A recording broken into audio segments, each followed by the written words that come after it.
Doctor Sherly Vasu ഓർമ്മയായി മാറി.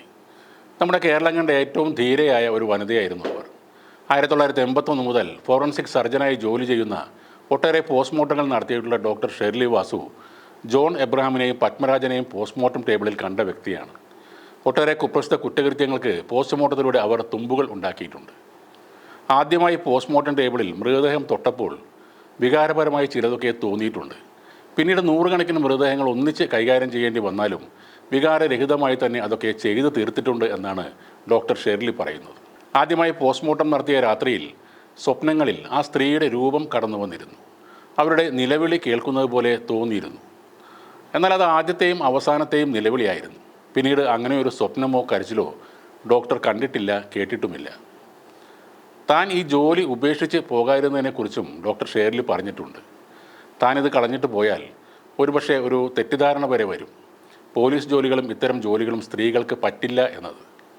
ഈ കേരള പോലീസിൻ്റെ കൂടെ ജോലി ചെയ്യാൻ എനിക്ക് ഇഷ്ടം തന്നെയാണ്. ഇങ്ങനെ മാറ്റി പറയണം എന്ന് അവരാരും എന്നോട് ഒരിക്കലും പറഞ്ഞിട്ടുമില്ല. മരണത്തിൻ്റെ മണം ഒന്ന് വേറെയാണ്.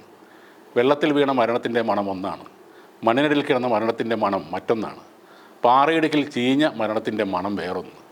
കാട്ടിൽ നിന്നൊക്കെ കൊണ്ടുവരുന്ന ബോഡിയിൽ 4 അടി ഉയരത്തിൽ പുഴുക്കൾ ചാടും, മണമുണ്ടാകും. എല്ലാവർക്കും ഉള്ളതുപോലെ നമുക്കും ബുദ്ധിമുട്ട് തന്നെയാണ് മണം. പക്ഷേ കുറച്ച് കഴിഞ്ഞാൽ അതൊക്കെ മറക്കും.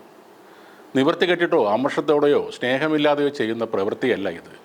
ഇതൊരു ത്രില്ലിംഗ് ജോലിയാണ്. ജോലി ചെയ്യാനുള്ള മനസ്ഥിതി വേണം. സമൂഹത്തിന് നല്ലത് വരാൻ പ്രാർത്ഥിക്കുക. അവർ വന്ന് താങ്ക് യു എന്ന് പറയുന്നത് കേൾക്കാതെ ജോലി ചെയ്തുകൊണ്ടേയിരിക്കുക. അതിലൊരു സുഖമുണ്ട്. സാക്ഷാൽ ഈശ്വര സേവയാണ് ഞങ്ങൾ ചെയ്യുന്നത്. അതിലൊരു സംശയവുമില്ല.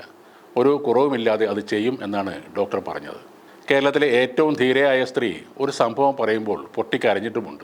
മാവൂർ റോഡിൽ ബലാത്സംഗത്തിനിരയായി കൊല്ലപ്പെട്ട നാടോടി ബാലികയുടെ ശരീരത്തിൽ കത്തിവെക്കേണ്ടി വന്നത് പറഞ്ഞപ്പോൾ അവർ ഒരു കുഞ്ഞിനെ പോലെ പൊട്ടിക്കരഞ്ഞു. ഒരു വസ്ത്രത്തിൻ്റെ ടാൻ പോലും ഇല്ലായിരുന്നു ഉറുമ്പരിച്ച ആ ശരീരത്തിൽ. ഇത് പറഞ്ഞായിരുന്നു ഡോക്ടർ ഷേർലിയുടെ കരച്ചിൽ. നൂറുകണക്കിന് ശരീരങ്ങൾ കീറിമുറിച്ചവർ ക്രൂരമായി പീഡിപ്പിക്കപ്പെട്ട ആ കുഞ്ഞിൻ്റെ ശരീരം കണ്ട് തളർന്നു പോയിരുന്നു. തൻ്റെ മരണത്തെക്കുറിച്ചും ഡോക്ടർ ഷേർലിക്ക് പറയാനുണ്ടായിരുന്നു. എൻ്റെ മരണം സംശയകരമായിട്ടോ വാഹനാപകടമായിട്ടോ എന്താണെന്ന് എനിക്കിപ്പോൾ പറയാനാവില്ല.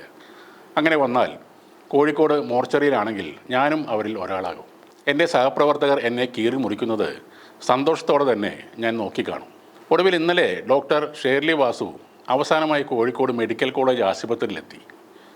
അവരുടെ ജീവിതവുമായി അലിഞ്ഞു ചേർന്ന ആത്മാക്കളോട് യാത്ര പറഞ്ഞുകൊണ്ട് ഡോക്ടർ ഈ ലോകത്ത് നിന്നും വിട പറയുകയാണ്.